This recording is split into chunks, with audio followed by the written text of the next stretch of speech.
Bonsoir, madame, monsieur, ravi de vous retrouver comme tous les lundis soirs. Question d'actu pour aujourd'hui s'intéresse à la réussite des jeunes dans le marché du travail. Chaque année, des milliers de diplômés cherchent un emploi. Si certains arrivent à être embauchés par des compagnies publiques ou privées, d'autres préfèrent plutôt créer leur propre entreprise. Parcours du combattant, vous allez me dire, la mission ne s'annonce pas de tout repos en effet. Ces modèles de réussite, il y en a beaucoup, Dieu le sait. Persévérance, patience, volonté, quels sont les secrets? On posera la question à nos invités dans un instant. Autre question, pourquoi certains continuent jusqu'au bout, croient en leur projet jusqu'au bout, alors que d'autres abandonnent au beau milieu du chemin. Les jeunes ne font pas confiance aux dispositifs des pouvoirs publics qui existent sur le terrain. Autre problématique qu'on abordera. Pourquoi cette situation? Et puis les législatives, puisque c'est la politique qui domine en ce moment le débat. Il en sera question à la fin d'émission. On est exactement à 1 mois et demi de ces élections. Alors, qu'est-ce que les jeunes investisseurs, les jeunes promoteurs attendent des politiques, des partis, des députés de la future Assemblée nationale? Voilà grosso modo de quoi on va parler ce soir, pendant 1 heure de temps. Je vous invite, ou je vous présente les invités de ce soir. Riyad Ousdir, vous êtes chef d'entreprise dans le domaine des TIC, marketing digital. Rami Roubrini, vous êtes chef d'entreprise également. Vous êtes dans le domaine des call centers et ça fait 2 ans et demi que vous êtes installé en Algérie. Vous avez fait pratiquement tout votre cursus en France. Mehdi Bendimelet, vous êtes également chef d'entreprise dans le domaine de l'industrie du préfabriqué. Vous, ça fait 10 ans que vous êtes installé en Algérie et vous avez pratiquement fait toute votre carrière aux États-Unis d'Amérique. Bonsoir à tous et merci beaucoup d'avoir accepté notre invitation. Alors commençons tout d'abord à situer notre problématique du jour. Que veut dire au juste cette notion de success story ou cette notion de grande réussite? Élément de réponse avec Bouchra Bouali, commentaire. Qui dit success story entend souvent Microsoft, Apple, Google ou encore Facebook. Ces grandes réussites qui ont révolutionné le monde en matière de technologie de l'information. Pourtant, une success story n'est pas forcément une idée qui change le monde ou une start-up qui devient une multinationale. La notion de grande réussite pour les anglo-saxons est par exemple assez vague. Le succès est interprété différemment en fonction des individus, de leurs histoires, de leurs passions, de leur personnalité et de leurs ambitions. D'ailleurs, de plus en plus de jeunes adoptent cette définition et ont leur propre idée sur ce qu'est le grand succès. Cependant, pour la plupart, réussir, c'est monter sa propre entreprise, quelle que soit sa nature et quel que soit son niveau d'études. Les diplômés universitaires, mais pas seulement, se lancent dans la mesure du possible dans ce genre d'expérience, dans l'espoir de mettre fin à leur situation de chômage et de réaliser leurs rêves. Que ce soit dans les technologies de l'information et de la communication, dans l'agroalimentaire, la restauration, les services, l'habillement ou le textile, percer, c'est trouver le créneau porteur, bref, le bon filon. Les TIC sont certes au top 10 des créneaux qui connaissent les plus grandes success stories. Il n'en demeure pas moins que tous les domaines peuvent faire l'objet d'une success story et n'ont de limite que l'imagination des entrepreneurs à laquelle il faut ajouter la prise de risque. En effet, toute success story nécessite une prise de risque, beaucoup de travail, de la motivation, de la persévérance et de la confiance en soi que tout le monde ne possède pas. Les plus ambitieux s'arment de patience et de courage car en dépit de leurs bons projets et de leur bonne volonté, ils sont confrontés aux lourdeurs administratives qui finissent par avoir raison de leur détermination. Les plus tenaces parviennent tout de même au prix de grands efforts et de persévérance à vivre une véritable success story. Alors, la notion de réussite pour vous, ça veut dire quoi au juste? C'est tellement vaste. J'ai 3 chefs d'entreprise avec moi ce soir, profils différents, carrières différentes, domaines différents. Quel est, à votre avis, ou comment vous arrivez à définir au mieux cette notion de réussite ou de grande réussite? Mehdi Bendimelet. Disons que la réussite, c'est de rentrer le soir chez soi et de se dire qu'on a accompli quelque chose.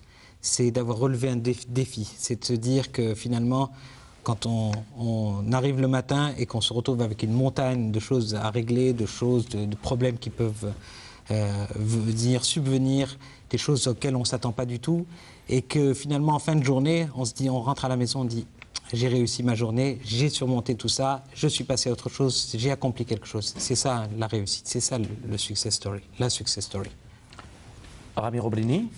Pour moi, c'est en fait, c'est de réussir son projet de A à Z, c'est-à-dire d'avoir un démarrage et puis de réussir son projet jusqu'au bout, quoi, de concrétiser son projet, quoi. Aujourd'hui, pour moi, c'est-à-dire ça fait 6 mois maintenant que je suis en activité, donc je ne peux pas parler aujourd'hui de réussite. Mais bon, j'ai mis un projet en route, donc voilà. Donc aujourd'hui, on va essayer de réussir ce projet. Aliado Seder.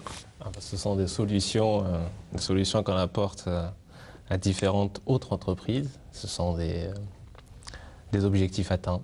Ce sont des défis que l'on entame tous les jours en fait. Et c'est, je ne sais pas si on peut vraiment parler de réussite juste à nous trois, bien évidemment. Justement, on en parlait juste avant ce débat, avant cette émission. Beaucoup d'autres réussites en tout cas. Exactement. Vous m'avez dit, alors comment vous considérez que nous avons éventuellement réussi? Bon, c'est clair. Mon travail de journaliste me demande un peu une recherche. J'ai fait cette recherche, j'ai trouvé 3 profils de jeunes différents et j'ai tout simplement décidé de vous inviter pour un peu discuter de votre parcours, du challenge que vous avez relevé et surtout pour donner aux téléspectateurs cette image de l'Algérien qui réussit et qui continue de croire en ce qu'il fait. Alors, vous êtes, comme je le disais, un peu des modèles de réussite, même si on imagine que votre parcours n'a pas été de tout repos. Question toute simple là aussi, quel est votre secret? Voilà, comment vous avez fait pour atteindre ce stade où vous êtes? Vous êtes tout de même des chefs d'entreprise dans différents domaines. Mehdi Bendimalek. Moi, je dirais que le secret, d'abord, c'est le travail. C'est de se lever le matin, de se dire qu'est-ce qu'on va réaliser aujourd'hui. C'est d'être persévérant, c'est d'être un combattant, c'est d'être un battant. Il faut se battre tous les jours. Tous les jours, quelque chose peut vous arriver. Tous les jours, vous pouvez rencontrer des défis, vous pouvez rencontrer des problèmes. Tous les jours, vous devez vous battre et vous devez être le combattant. Je dirais que c'est un combat quotidien. Et puis, ce n'est pas un combat quotidien seulement dans l'entreprise. C'est un combat quotidien dans sa vie personnelle, dans sa vie professionnelle. Tous les jours, on se bat. Des gens peuvent se battre dans différentes choses, peuvent se battre contre la maladie, peuvent se battre contre des problèmes, je dirais, personnels. Donc, il faut être un battant. Et c'est en fait un tempérament à avoir. Et quand on a ce tempérament, on est prêt à relever n'importe quel défi. On peut dépasser des montagnes. On peut franchir des étapes qui vous paraissent comme ça incommensurables et qui en fait, une fois que vous êtes mis les moyens, vous êtes doté des moyens pour le réaliser, vous le mettez en exergue et vous le réussissez. Et vous savourez certainement ces instants de difficulté. Mais c'est parce que j'ai ces difficultés que en fin de journée, je suis heureux parce que j'ai eu toutes ces difficultés dans la journée, parce que j'ai eu toutes ces difficultés dans ma semaine, par exemple. Des fois, je me dis, oh là là, la semaine qui démarre, oh là là, qu'est-ce que j'ai comme montagne. En plus, un lundi soir, on vous ramène à la télé en direct. En plus, après une dure journée de travail. Après, je me suis levé à 5h30 aujourd'hui. Voilà, c'est pas terminé. Ça n'arrange pas les choses. Ça va. On a le week-end pour se reposer. Ok, alors Rami Robreni, quel est votre secret à vous? Vous êtes à la tête d'un call santé, voilà, c'est ça, même si donc, ça fait 6 mois d'existence. Ouais, donc on a environ une 50aine de positions, donc de postes dans le centre d'appel. Donc pour moi, en fait, c'est d'avoir l'idée au bon moment, je pense, c'est d'avoir le projet au bon moment, c'est l'expérience aussi, c'est-à-dire on a tous une expérience quelque part. Donc c'est important, je pense que cette expérience, on la transmette ici en Algérie. C'est aussi le profil des personnes, Voilà. Donc le profil des personnes. Donc moi j'ai un profil de chasseur, donc et j'ai de la volonté, donc je baisse pas les bras, voilà. Donc pour moi c'est un peu tout cela. Voilà. Alors, Aliado Seder, vous qui avez choisi ce domaine de marketing digital. Effectivement, oui, étant donné que c'est un nouveau domaine, c'est tout récent en Algérie, c'est un domaine qui impose effectivement de nombreuses innovations. Nous innovons tous les jours, donc au sein de Novasup, qui est l'entreprise à laquelle je suis à la tête. Et effectivement, écoutez, le secret de la réussite, je pense qu'il est évident, c'est l'énergie. Je pense que nous sommes tous d'accord, rien ne se fait sans énergie, rien ne se fait sans volonté de réussir. Alors, on ne va pas occulter tous les problèmes qu'il y a dans notre société. On va en parler dans un petit moment. Voilà, et c'est important d'en parler. Mais je pense que rien ne se fait, encore une fois, sans énergie, sans levant. Très bien. Je pense qu'on se lève tous tôt le matin, on se couche tous tard le soir. Donc, voilà. Alors, aujourd'hui, il y a un sentiment général qui se dégage. On estime que l'Algérien n'est pas suffisamment armé de patience, de volonté, de persévérance, etc. Est-ce que vous partagez cet avis? Est-ce que vous discutez avec promoteurs, investisseurs à l'extérieur? C'est toujours, on va dire, un discours fataliste. Est-ce que vous partagez cet avis?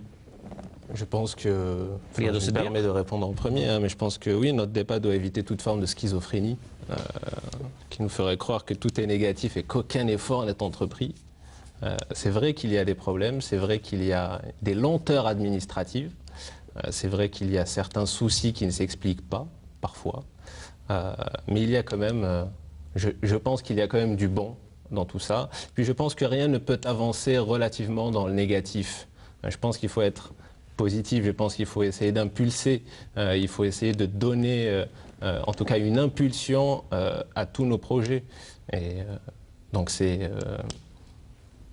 il faut, je pense, rester en tout cas réaliste, bien évidemment, mais il faut garder la pêche en tout cas avec le sourire et de pouvoir essayer en tout cas de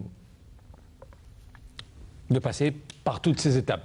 De passer par toutes ces étapes, mais c'est vrai que c'est difficile de dire en même temps à des jeunes qui rencontrent de nombreuses difficultés, qui sont parfois bloqués dans certaines étapes, de leur dire qu'il faut rester positif.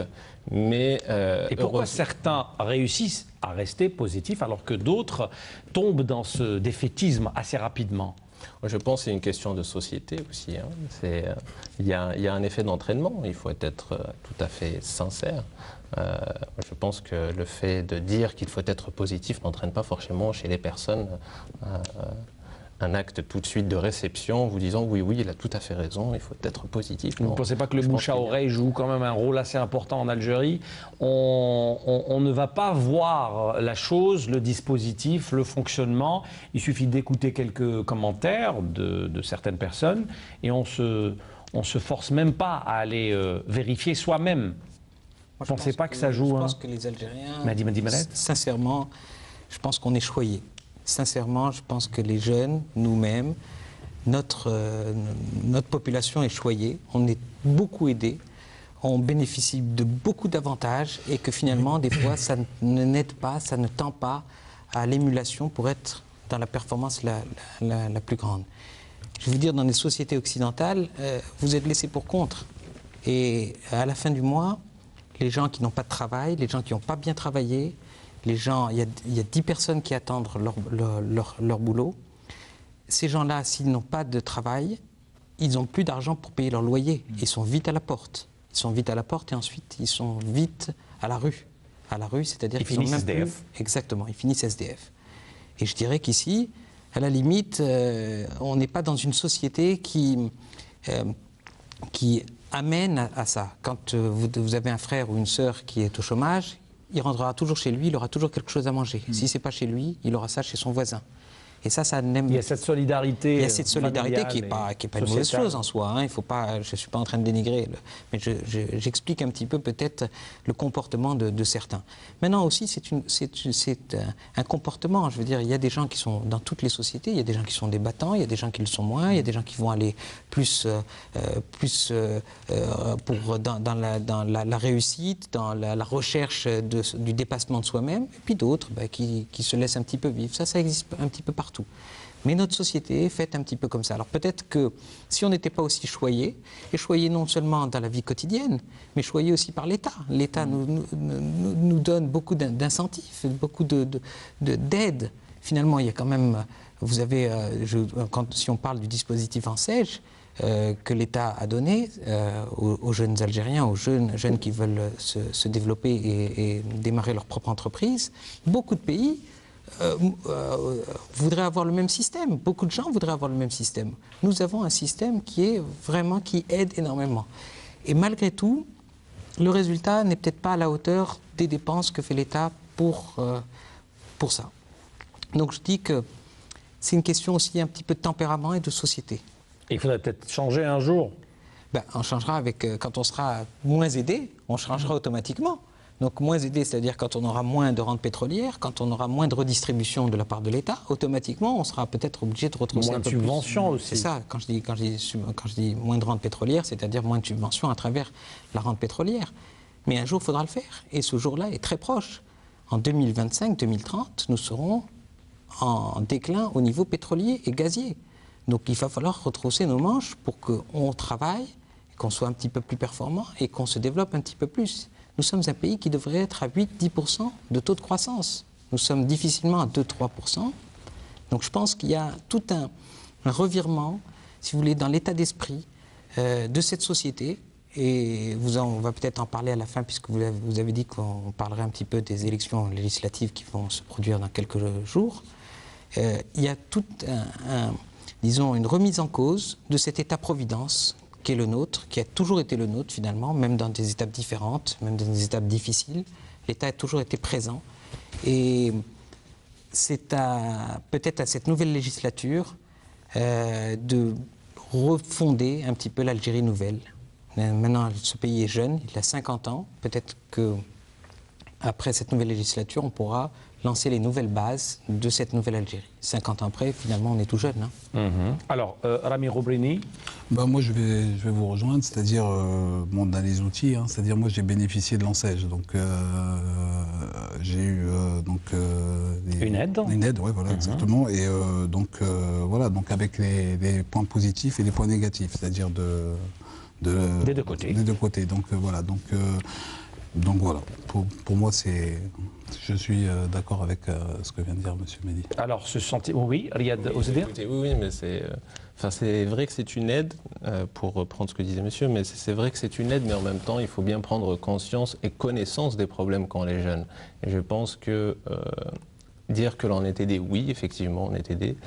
Dire qu'il y a des aides qui nous sont consacrées, oui, c'est vrai qu'elles sont consacrées, mais sous quelle forme, dans quel type de processus, et surtout, lorsqu'on voit les difficultés qu'il y a administratives à pouvoir avancer, je pense que nous ne sommes pas exonérés d'amélioration, en tout cas. Parce que dire que tout va bien dans le meilleur des mondes, je pense que ce ne sera pas forcément une vision réaliste et optimiste.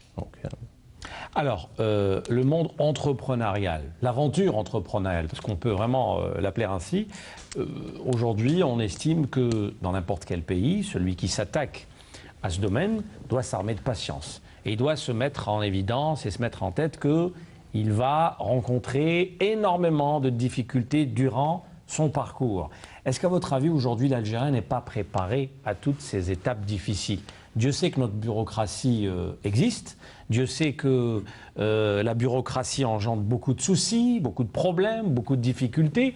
Est-ce qu'à votre avis, aujourd'hui, le jeune investisseur, promoteur, qui choisit l'entrepreneuriat, n'est pas conscient suffisamment de toutes ces difficultés? Il pense que tout est facile, il suffit d'avoir l'idée et de récolter juste après.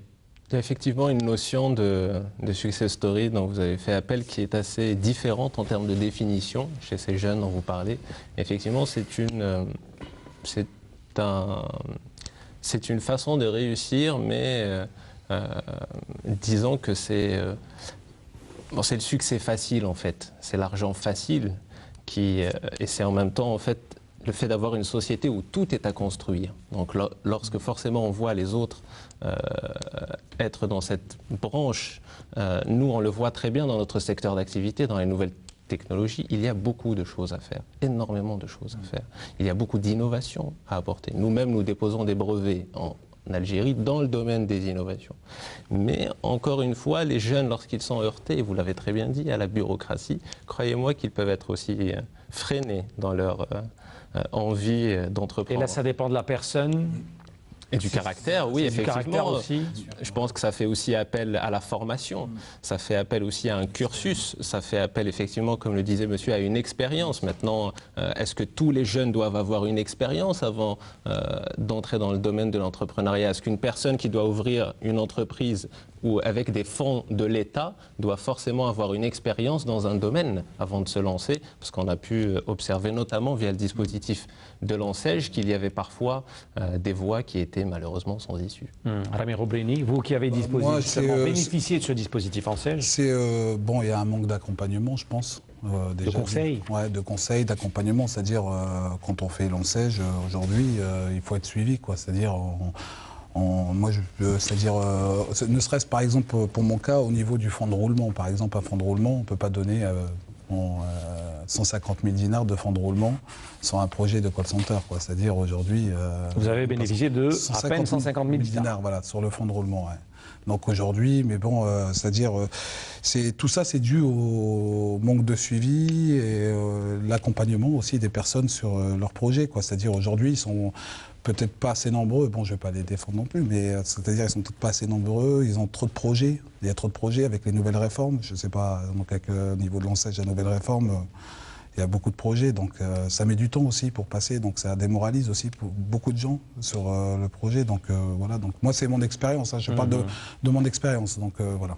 Ça nous amène à parler encore une nouvelle fois de cet assistanat, Mehdi Bennet, je pense. Bon, moi je vais vous dire, j'ai créé une entreprise aux États-Unis, ça m'a pris 5 minutes. J'ai créé à peu près la même entreprise en Algérie, ça m'a pris 40-45 jours. Bon, mais on ne va pas s'arrêter à ça. Et c'est vrai que la bureaucratie, c'est quelque chose qui tue ce pays. On est bien d'accord, mais je pense que si on a un projet et qu'on veut le mener à bien, la bureaucratie, ce n'est pas le frein. Le frein, c'est autre chose. Il peut y avoir les difficultés, vous allez les avoir. Aujourd'hui, on va avoir un papier supplémentaire à donner, mais ce n'est pas ça qui va freiner mon activité. Ce n'est pas ça qui va me dire, tiens, je vais arrêter aujourd'hui parce qu'on m'a imposé un papier supplémentaire. Dieu seul sait que nous en avons tous les jours en plus.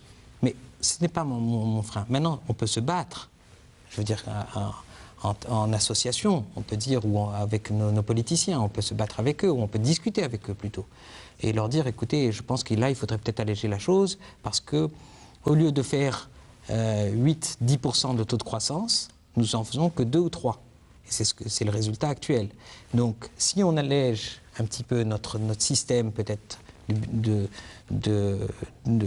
disons, c'est de paperasserie, parce que c'est ça en réalité. Cette bureaucratie, c'est de la paperasserie inutile, qui ne veut pas dire qu'il ne faut pas que l'État ne soit pas présent. L'État doit être présent, l'État doit vérifier, l'État doit contrôler, comme ça se fait dans d'autres pays, mais que ça soit efficace. Quand on vous demande 10 fois le même papier ou 15 fois le même dossier, bon, je pense qu'il y a des facilités qu'on peut donner à certaines personnes. C'est sûr qu'il y a peut-être certains jeunes qui seront tout de suite effarouchés par la difficulté.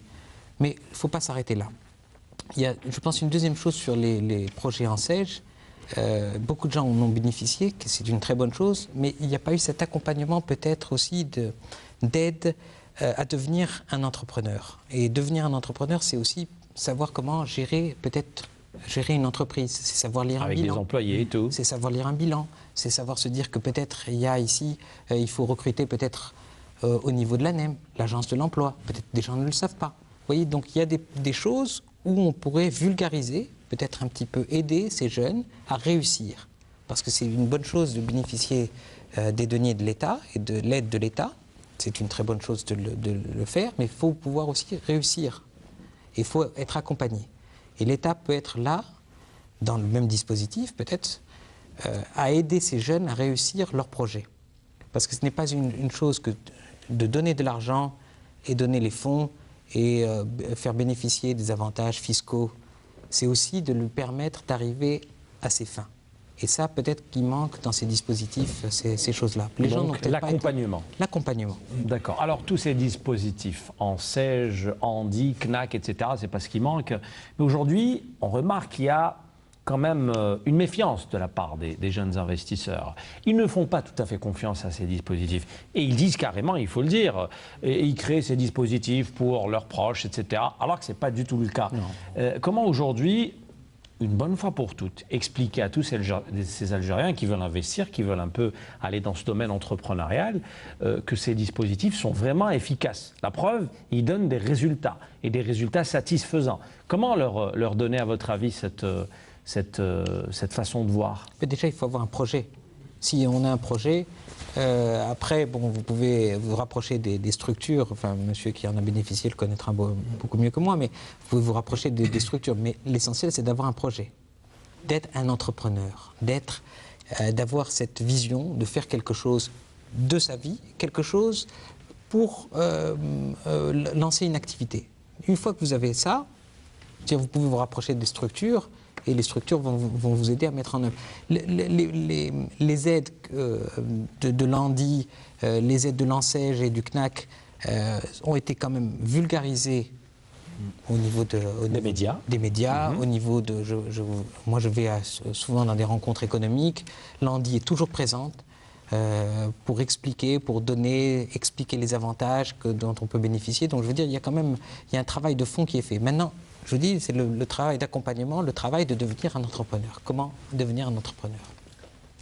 Oui, il y a effectivement une notion de projet, mais il y a surtout une notion de projet qui puisse répondre à un besoin dans la société. Souvent, on peut constater qu'il y a des jeunes qui arrivent avec un projet auprès de ces différentes structures, mais est-ce que vraiment ce projet peut avoir une écoute derrière? C'est-à-dire, est-ce que le marché est réceptif à ce que ce jeune va produire ou au service qu'il va en tout cas offrir? Et ça, je pense qu'il y a eu des efforts qui ont été faits auprès de l'ANSEJ, des commissions se sont créées. C'est vrai qu'il y a encore beaucoup à faire, mais en tout cas, il y a des efforts qui sont faits et je rejoins tout à fait sa position sur le second point. Ces dispositifs sont extrêmement vulgarisés auprès de tout le monde. Alors, quel conseil donneriez-vous à quelqu'un qui veut se lancer un peu dans le domaine entrepreneurial, qui veut un peu créer sa propre entreprise? Il a tout à fait le droit, n'est-ce pas? Quel conseil vous pouvez lui donner ce soir?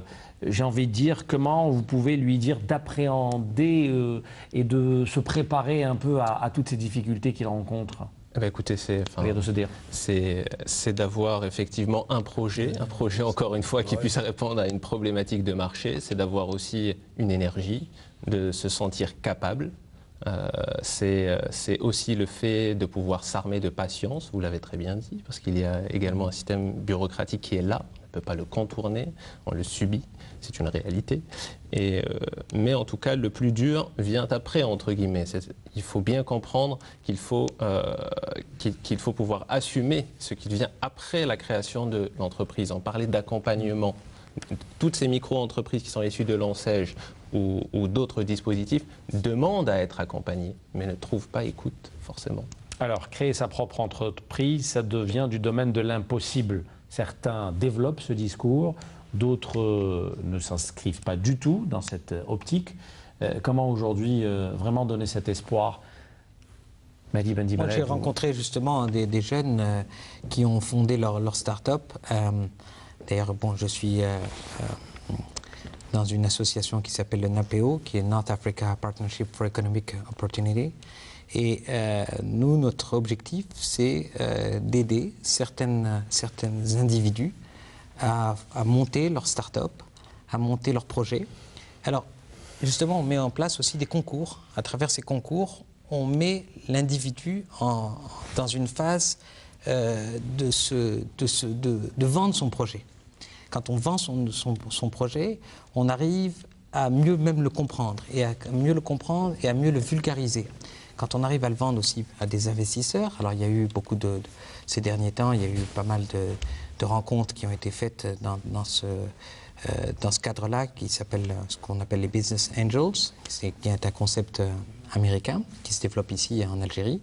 Ce sont des individus qui se regroupent en association, disons, et qui sont là pour non seulement donner de l'argent pour ces futures startups, pour ces futures entreprises qui ont un projet, ou ces individus qui ont un projet, mais aussi qui aident à l'accompagnement, à ne pas faire les erreurs ou à aider l'investisseur, le promoteur de projet à réussir son investissement, à réussir son idée. Donc, ça peut aller plus loin, hein. Enfin, le concept est assez développé, je ne vais pas rentrer dans les détails totalement ici, mais ce que je veux dire par là, c'est qu'on a tout ce tissu de petits entrepreneurs, de petites start-up qui essayent, qui ont de l'émulation les unes envers les autres, qui essayent un petit peu de se dépasser.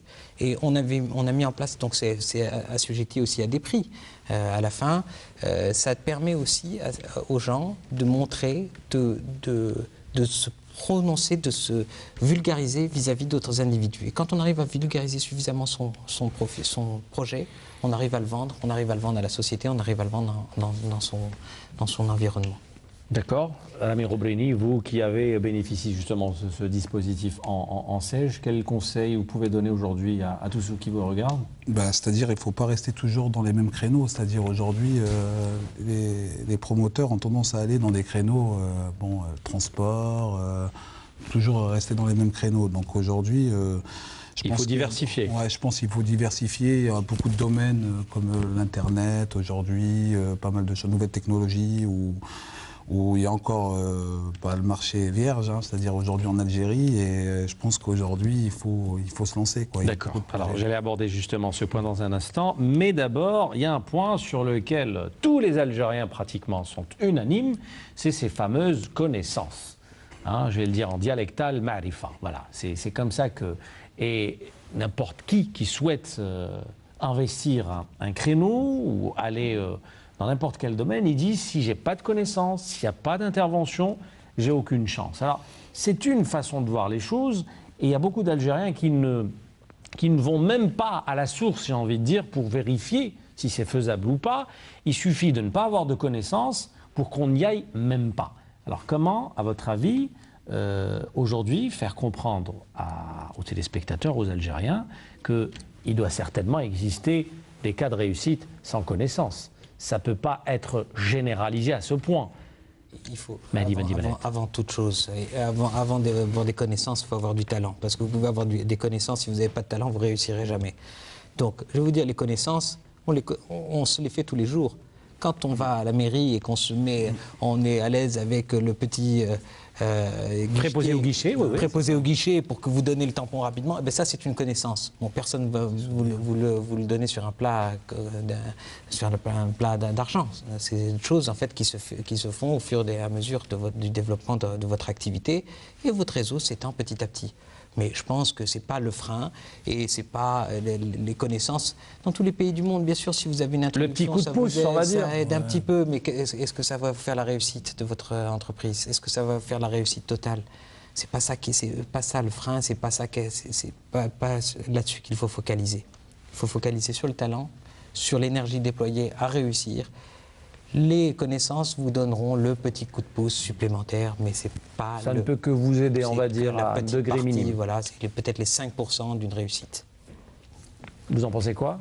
Oui, effectivement, chez les jeunes, je pense, chez les jeunes Algériens, en tout cas, c'est pas forcément la même perspective et la même vision qu'ils ont. Très souvent, ils vous disent effectivement, sans relationnel, on ne fera rien et on ne peut rien faire. Donc, moi, je pense qu'il y a un effet qui est à la limite de la psychologie, qui est amené dans notre pays, et très sincèrement, je vous le dis avec le sourire, mais effectivement, parfois il n'y a pas de blocage. J'ai même assisté à des situations où on vous dit sans relationnel, tu n'auras pas ce papier. Vous débarquez dans l'administration, ils vous disent le lendemain, votre papier sera prêt. Donc effectivement, si vous restez contenté derrière ce discours, rien ne se fera. Donc si vous restez chez vous de la même façon, je ne pense pas que vous pourrez entreprendre. Maintenant, sur les réseaux relationnels, écoutez, dans tous les pays, on en a, que ce soit en Europe, aux États-Unis, vous avez ce qu'on appelle des lobbies, vous avez encore des choses beaucoup plus prononcées, et je pense que les relations, ou ce qu'on pourrait appeler Marefa, en tout cas, ce n'est pas forcément mauvais. Et je tiens aussi à rappeler à tous les téléspectateurs et à tous ceux qui nous regardent qu'on ne peut pas forcément critiquer aussi toujours si en tout cas on en bénéficie. Et parfois on ne se rend même pas compte qu'on en bénéficie. Donc si vous avez des gens, reprenez le cas de la mairie, bon, si vous connaissez que c'est un ami, forcément vous aurez effectivement ce petit coup de pouce. Mais encore une fois, est-ce que c'est un coup de pouce qui va au-delà de la loi? Est-ce que c'est un coup de pouce qui sort d'un certain cadre? Pas forcément. Donc je pense que donner une connotation négative en permanence à ce mot, ou en tout cas se réfugier même parfois psychologiquement derrière pour n'entreprendre aucune action, ça ne fait pas avancer les choses. Ça ne fera jamais avancer les choses. Rami Roubrini? Non, mais ouais, c'est sûr que moi aujourd'hui, C'est un peu le discours de la rue. Hein. Ouais, voilà, c'est ça. Ouais. C'est-à-dire, bon, on fait des connaissances tous les jours, on rencontre des personnes tous les jours, on discute avec des gens tous les jours, et donc, et il s'avère que ça fonctionne comme ça, et donc on s'adapte, comme on dit, on s'adapte à la culture du pays. Alors, les domaines d'activité, alors c'est apparemment la mode des TIC, les technologies de l'information et de la communication. Nous en avons d'ailleurs un avec nous ce soir sur ce plateau. Effet de mode. Donc voilà, est-ce qu'à votre avis, ça risque encore de perdurer en Algérie? Écoutez, j'espère que oui. Oui, parce que c'est votre domaine. Très sincèrement, j'espère que oui. Non, très franchement, parce que je pense qu'il y a un vivier. Moi, je le constate, hein, en tout cas dans les nouvelles technologies. Nous, on est installé au Cyberpark de Sidi Abdallah, qui est le premier pôle technologique du pays.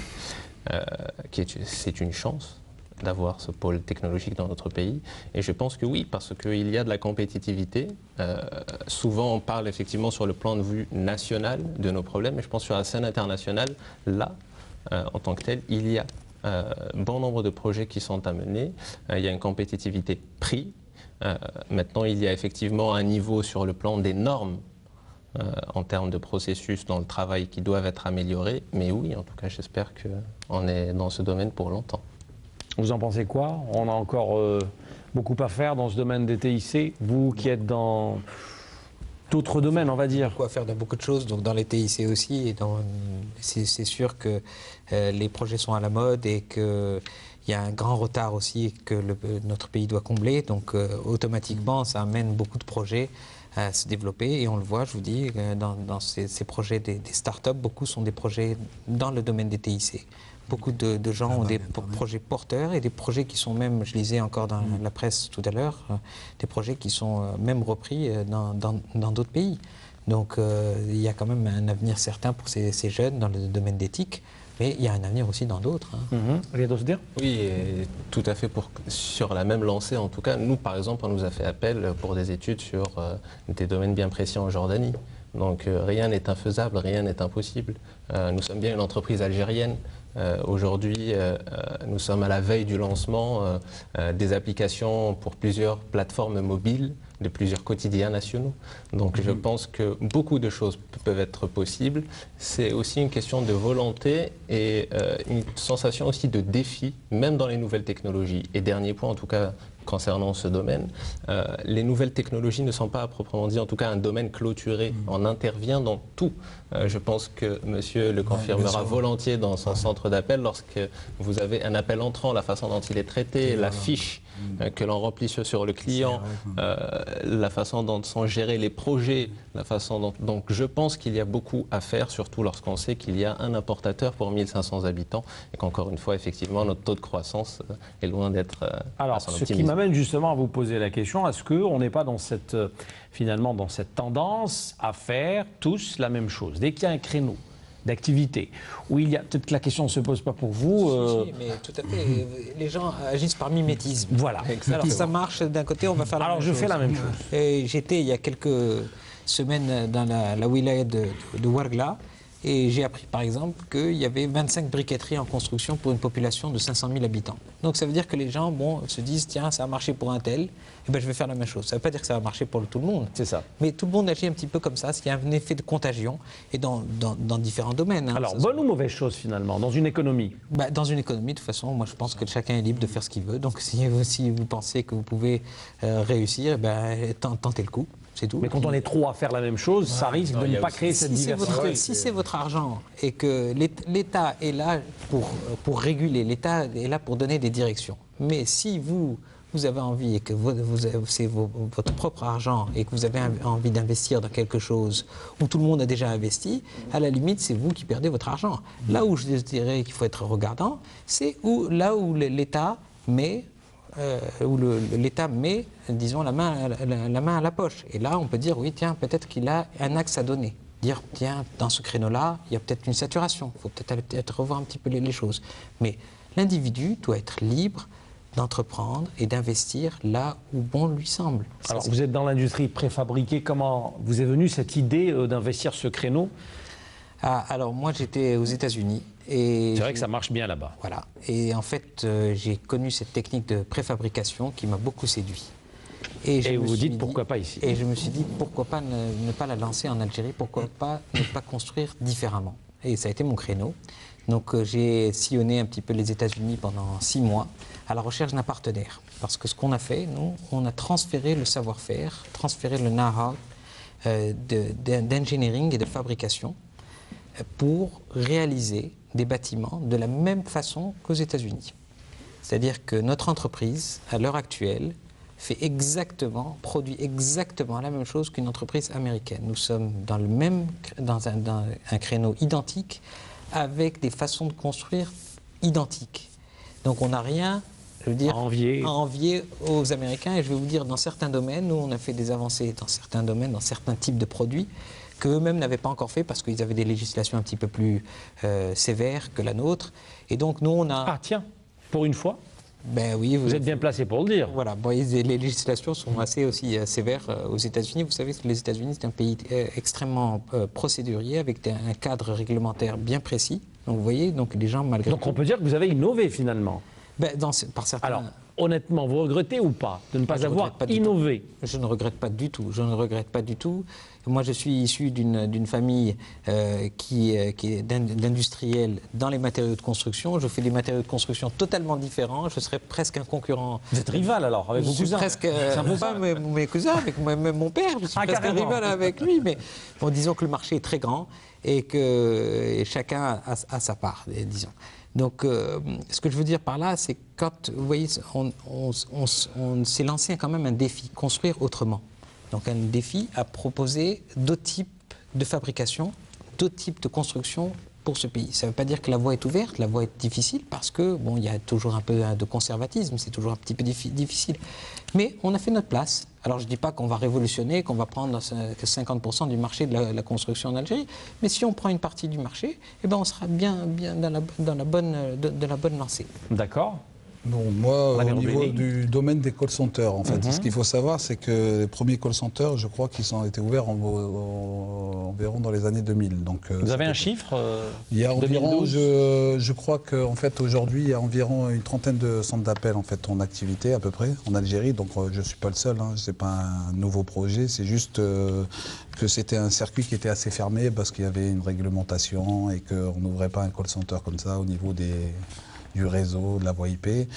Donc voilà, donc, ce qu'il faut savoir, c'est que c'est pas un créneau nouveau. C'est-à-dire au Maroc aujourd'hui, en Tunisie, ça existe depuis X temps, quoi. Donc, on peut dire que vous avez un peu suivi voilà, c'est ça, ouais. cette donc, mode voilà. où vous avez surfé sur cette vague call center, centre d'appel. Voilà, c'est ça, ouais. Donc, d'ailleurs, les étrangers ils ont tendance à aller plutôt au Maroc ou en Tunisie que d'aller en Algérie. Donc on va essayer de faire changer cette idée-là. D'accord. Alors, la prise de risque, qu'est-ce que vous pouvez dire aujourd'hui pour ces entrepreneurs, Riyad Oussedir? Est-ce que l'Algérien n'est pas vraiment capable de prendre suffisamment de risques? Est-ce qu'il n'est pas capable de prendre suffisamment de risques? Très franchement, lorsqu'on entreprend, nous prenons des risques tous les jours. Le fait d'innover, le fait de faire de la recherche et développement, on est au cœur de la recherche, nous innovons tous les jours. Dernièrement, on vient de breveter un système pour le métro d'Alger qui aide les personnes à mobilité réduite. Donc on part bien d'une problématique avec des personnes qui peuvent parfois être laissées pour compte. Et ce système s'articule autour d'un projet, le métro d'Alger. L'accessibilité du métro d'Alger, c'est un système qui est innovant. On part d'une innovation, en tout cas de la RATP en France, qui malheureusement n'a pas vu le jour, avec un système bien précis pour les aider dans le métro. Nous sommes partis de ce fait-là et nous avons innové. Nous avons fait mieux, en tout cas. Donc, ne pas prendre de risques, ça risque d'être encore une fois difficile et je pense que le terme est bien choisi. Je pense que quiconque entreprend doit forcément prendre des risques. Mais cela dit, ils sont forcément calculés. Si on répond à une problématique dans la société, vous aurez un peu plus de chances, en tout cas, que votre projet puisse voir le jour. Un chef d'entreprise prend des risques tous les jours. Prend des risques tous les jours. Il calcule. Il devance les problèmes. Donc il prend des risques aussi pour sa société. Des fois, il protège même ses employés. Les employés ne savent pas le risque qu'il a pris pour arriver à une chose, mais bon. Ça, c'est un calcul, ça, c'est le talent du manager, de se dire, OK, est-ce que je prends le risque de faire ça ou pas? Et puis, celui qui ne prend pas de risque ne fait rien, qui ne tente rien n'a rien. Et derrière toute innovation se cache un risque de toute façon, parce qu'on arrive avec quelque chose de nouveau, avec un système qui est nouveau, aussi bien dans la construction que dans les centres d'appel ou dans les nouvelles technologies où nous sommes, nous, très précisément. Il y a forcément des risques à prendre. Rami Robleni? Bah oui, de toute façon, c'est répondu à ma place. D'accord. Alors, il nous reste quelques minutes, on va les consacrer à la politique. J'allais le dire et... Voilà, et vous appliquez votre idée. Ouais. Il a lu dans vos pensées. Attention, il est dans le marketing digital. C'est le marketing digital, voilà. Exactement. Voilà. On va dire ça comme ça. Il a dû avoir tout un logiciel.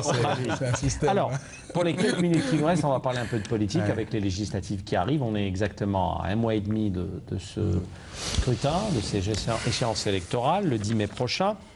On va élire nos futurs députés, nos futurs élus.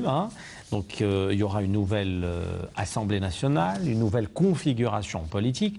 Quel est le message que vous voulez lancer ce soir aux futurs députés, surtout pour qu'ils accordent plus d'importance aujourd'hui à l'économie?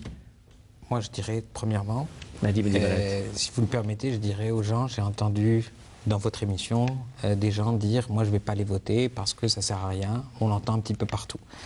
Moi, je dis que ce pays s'est construit dans la douleur. Quand je dis dans la douleur, il y a eu beaucoup de gens qui sont morts pour qu'on ait le droit de vote. Et on ne peut pas laisser, je veux dire, aux oubliettes, on ne peut pas laisser pour compte ces gens-là qui sont morts pour que ce pays soit indépendant. Donc c'est un juste retour de se dire que premièrement il faut aller voter. Voter pour qui on a envie, mais aller voter, ça c'est une chose. Deuxièmement, je dirais que il faut que les gens qui seront élus, quelle que soit leur couleur politique, il faut qu'ils soient à l'écoute de leur peuple, à l'écoute des gens. Et on doit travailler dans la concertation, on doit s'échanger, on ne peut pas décider du jour au lendemain. Et il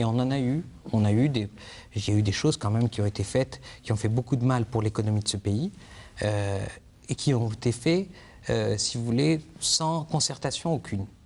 Donc je pense qu'il faut travailler dans la concertation, et cette assemblée qui sera élue, probablement sera élue démocratiquement, donc elle sera la représentation de son peuple.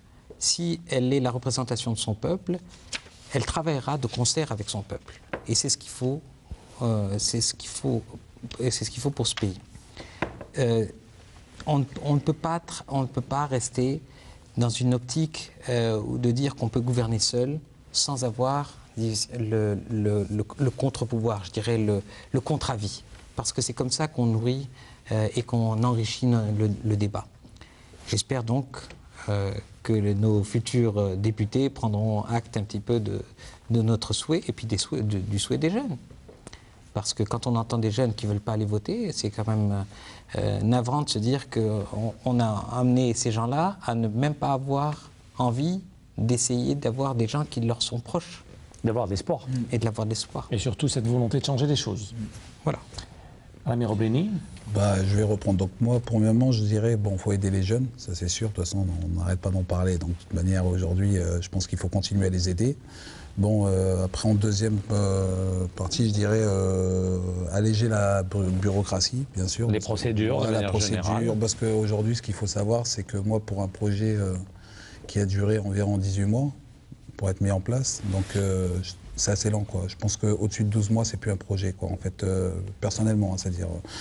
donc il y a cette partie-là. Après, qui continue sur les dispositifs, comme j'ai dit tout à l'heure, mais avec de l'accompagnement, plus d'accompagnement, c'est-à-dire... le suivi, de conseils et tout. Bien cadrer les projets, bien accompagner les gens. Donc, ils continuent aussi à soutenir les entreprises maintenant algériennes, parce qu'on fait partie en fait maintenant de ces entreprises-là, et ils continuent à nous aider à nous développer nationalement et internationalement. Bien sûr, c'est important. Je pense que l'Algérie a besoin d'être présente maintenant sur le marché. Je vais rejoindre ce que disait Mehdi tout à l'heure.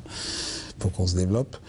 Et je pense aussi, pour ma part à moi, donc je vais revenir sur mon projet à moi, c'est-à-dire que l'État externalise un peu plus, c'est-à-dire nous fasse confiance, quoi.